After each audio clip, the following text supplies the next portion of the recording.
The show goes on in the nation's capital as the Washington Commanders, led by a rookie quarterback in Jayden Daniels and a first-year head coach in Dan Quinn, continue on this magical run with a clutch 23-20 victory on the road in the NFL playoffs versus the Tampa Bay Buccaneers, moving on to the divisional round where they will play the Detroit Lions in Detroit next Saturday at 8 p.m. Eastern Time.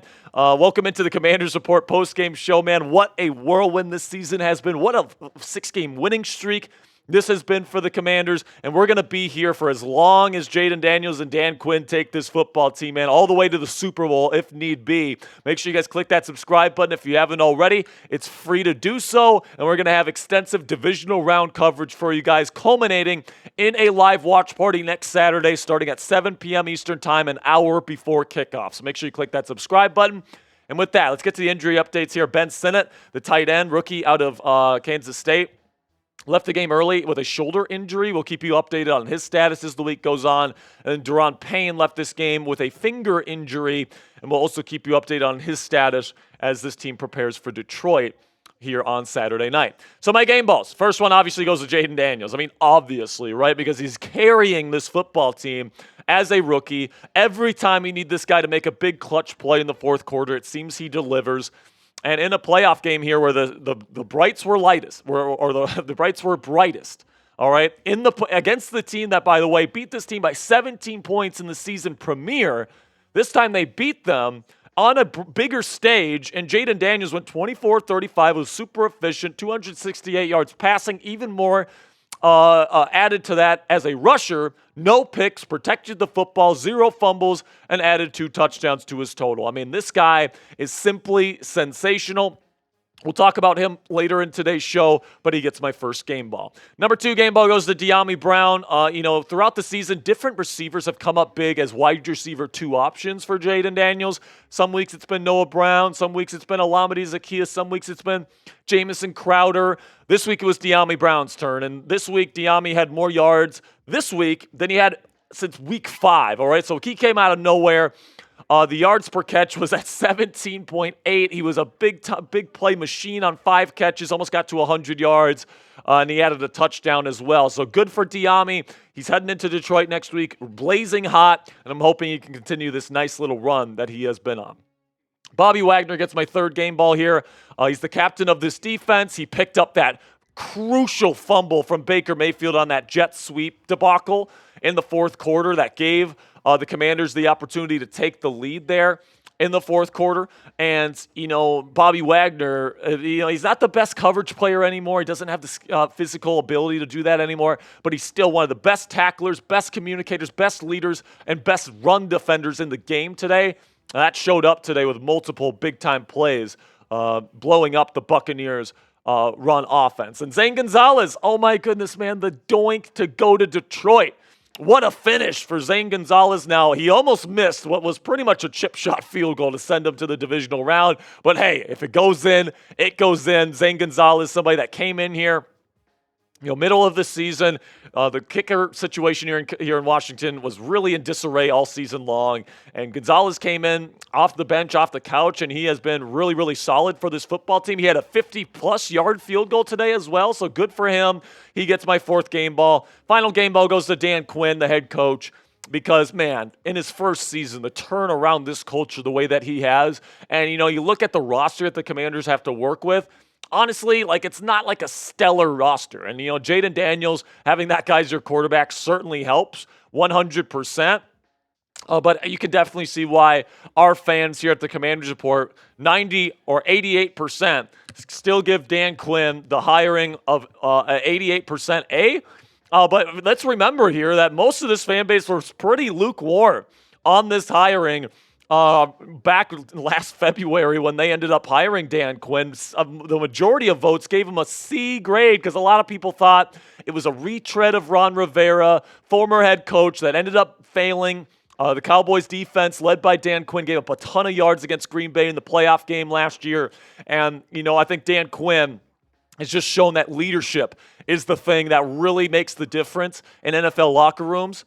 And, he's brought a really good defensive scheme and all that stuff, but the culture that he has brought in with replacing the low energy culture that Ron Rivera had and bringing in the high energy, positive energy, all this different stuff has been perfect for a guy like Jayden Daniels to develop in, and has really done a great job maximizing this roster here in 2024. So I want to know. Let me know down there in the comments section for today's pinned comment. What's your one-word reaction to tonight's game? I'm going to go divisional, all right? Or I might go doink. This is going to be the pinned comment on today's show. Let me know down there in the comments section when the YouTube throws you an ad break here in just a couple of seconds. Before I get into my takeaways here to finish up today's post-game show, make sure you click that subscribe button for free Commanders videos all throughout divisional weekend. And whenever the offseason does get here, we're going to have you guys covered with extensive and free trade, draft, and free agency news and rumors.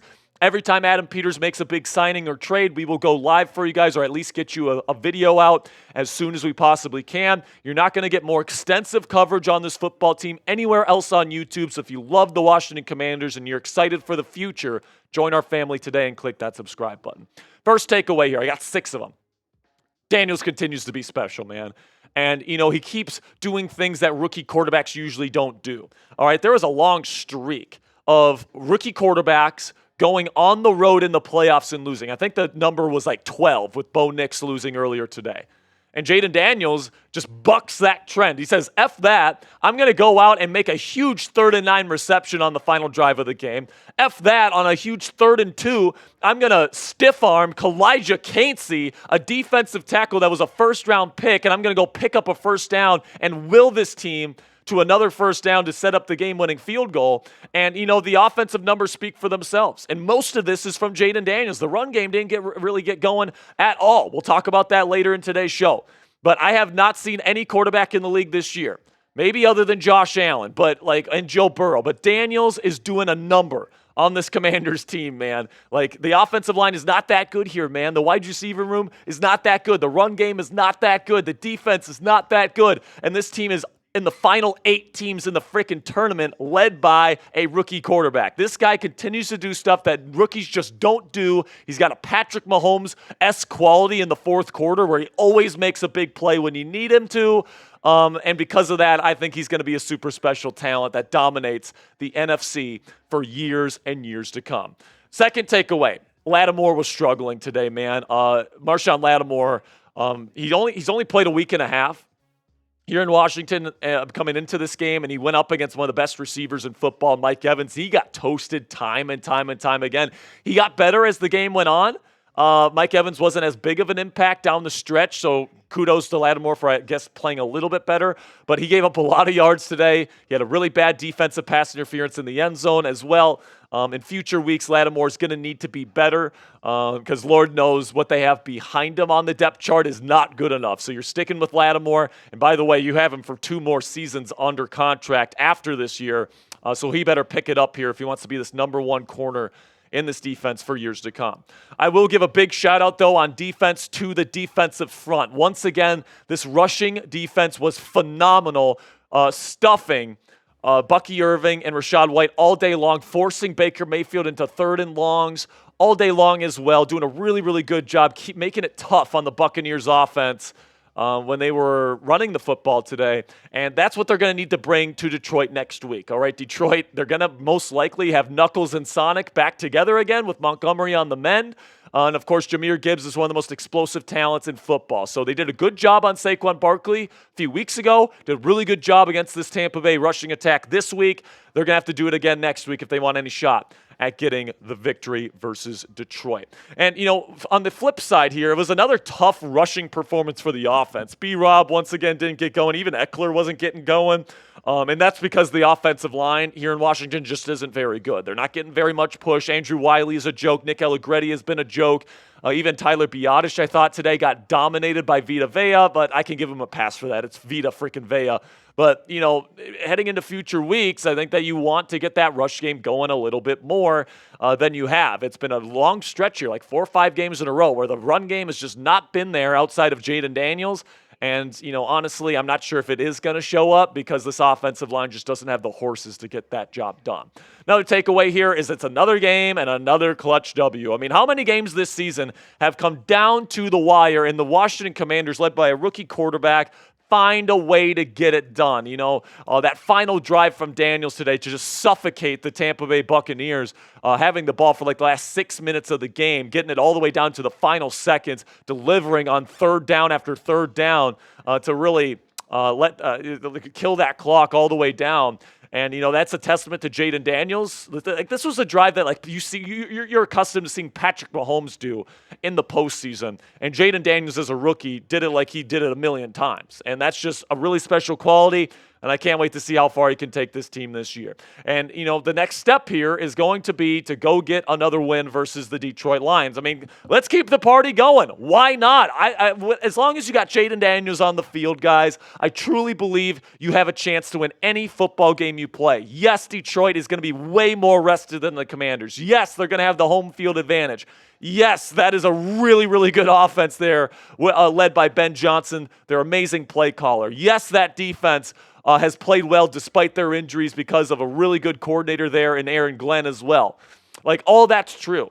But this Commanders team, even though they are far superior or far inferior in roster talent, Jayden Daniels is the type of guy that can carry a team to a victory time and time again. And as long as the Commanders have that young man wearing number 5 on the field, they got a shot to beat anybody, all right? So make sure you guys click that subscribe button if you haven't already, because we're going to be here next week for Commanders versus Detroit. Really do appreciate all of your guys' support, man. Again, some final thoughts here. 23-20 final.